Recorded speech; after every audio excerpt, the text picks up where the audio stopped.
Woman gets engaged. Then her mom sends one photo that makes her heart drop. When Heidi met Ed at university, it seemed like any ordinary love story. They were both 26, studying in Newcastle, and hit it off not long after Ed moved into a student house that Heidi had just moved out of. They started dating, quickly became inseparable, and eventually got engaged. At a dinner with their families not long after the proposal, the conversation drifted toward childhood memories. Heidi's mum, Kay, casually mentioned a sweet holiday romance her daughter had when she was 6, during a family trip to Gumbit, Turkey.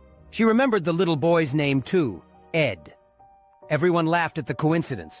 After all, Ed is a common enough name. They moved on without thinking much of it. But 2 weeks later, Kay was in the attic when she stumbled on an old photo album from that Turkish holiday.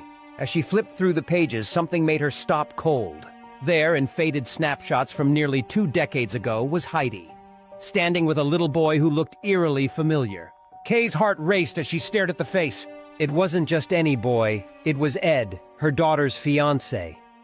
Shocked, she sent the pictures to Ed's mother, Fiona, who confirmed it. The kids had unknowingly met nearly 20 years earlier and had spent 2 weeks as pint-sized holiday sweethearts. The families were stunned. None of them had remembered or put the pieces together until that moment. Yet somehow Heidi and Ed had found each other again, years later, on their own.